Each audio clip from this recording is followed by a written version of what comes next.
Fire GM Jerry Reese. Fire coach Ben McAdoo. Reese has run out of chances. McAdoo has lost the team in too many games.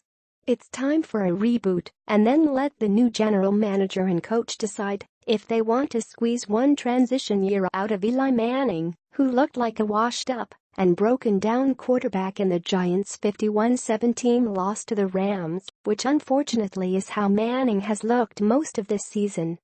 Even with the Giants imploding week by week, McAdoo is either delusional or in a state of denial, because when I asked him if he was worried about his job, he said, "Not at all." Mara is very much his father Wellington's son, although John's temper is legendary compared to his father's calm demeanor. During lean years, Wellington used to say he could deal with the fans booing because that showed they still cared, but it's when they didn't show up for games that he needed to take action. Giants Nation sent a clear message to John Mara on Sunday. They are so disgusted they have lost interest. The coaches' club seats, on the lower level directly behind the Giants bench, were maybe 30% filled.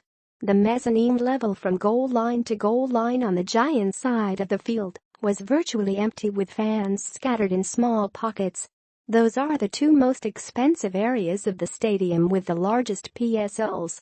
Mara's box is on the visitor side of the stadium down the hall from the press box. Of course, he saw the empty seats. They were right across from him. This season has blindsided the Giants. They are 1-7, their worst start since 1980, when they were a bad team trying to get better in the second year of GM George Young's regime. This year's Giants began the season with Super Bowl aspirations, but now could finish 1-15. The depressing part is it's only half over. Mara was seen departing his box with 7 minutes remaining. Even he couldn't watch. He was asked by NJ.com if he had anything to say about the Giants' performance. "No," he said. "I think it speaks for itself, doesn't it?" He then went down to the locker room, but was gone before the media was allowed to enter. After the Giants finished as an 11-5 wild card in McAdoo's first season, the last thing Mara ever thought he was going to have to do was fire Reese and McAdoo. Now he has little choice. Reese spent $200 million in free agency last year to cover up his draft mistakes and fix perhaps the all-time worst Giants defense, but then decided to come back with the same offensive line starters this year that got Manning beat up in 2016. That was a fireable offense right there. When I saw Reese in the locker room after the game, I attempted to get his impression of the debacle. "You know I don't talk after games," he said. "Win, lose or draw." Of course he doesn't talk. Why should he be held accountable for the mess he put together? He has somehow worked his way into talking just once during season. His predecessors, Young and Ernie Accorsi, were available and accountable every day. Reese feels he's above it all. In Reese's first season as GM in 2007, he had a strong draft that supplemented the team Accorsi built and turned it into a surprising Super Bowl champion. The Giants won again under his watch in 2011. Those two Super Bowl trophies have protected Reese better than the offensive line he assembled the last few years has protected Manning. But just as the two titles didn't prevent Tom Coughlin from getting fired after the 2015 season, the expiration date is up for Reese too. I don't believe Mara and Tisch will fire McAdoo during the season.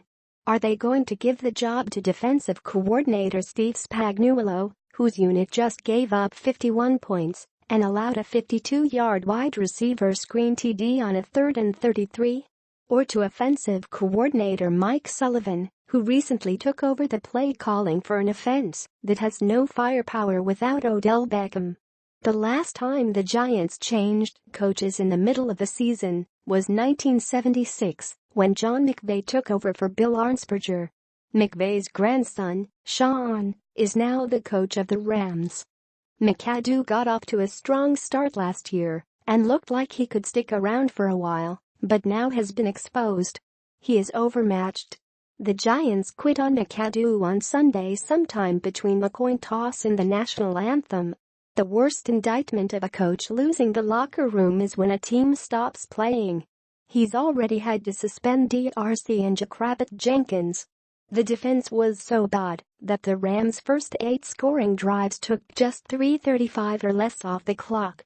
It's the most points the Giants have given up at home since the Browns scored 52 at Yankee Stadium in the final game of the 1964 season, when Big Blue was 2-10, the first of 17 straight years out of the playoffs.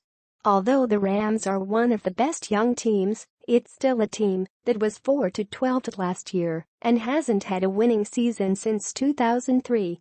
It wasn't long before the fans started booing Sunday, which they've been doing almost non-stop since the first home game the second week against Detroit. It's the first time since 1980 the Giants have started 0-4 at home. They finished 4-12, which means to even be that bad the Giants need to be 3-5 in the second half. The empty seats said Giants Nation doesn't think that's possible and doesn't care. Maybe McAdoo didn't see all the patches of gray. They were behind him, and it was probably better he didn't turn around and face the fans. One group even started chanting, "We want Coughlin." "I'm focused on the team," McAdoo said. "Focused on the players. Trying to put them in a position to be successful. I'm not focused on the stands." One man in the stadium on the 6th floor surely noticed, and his vote counts.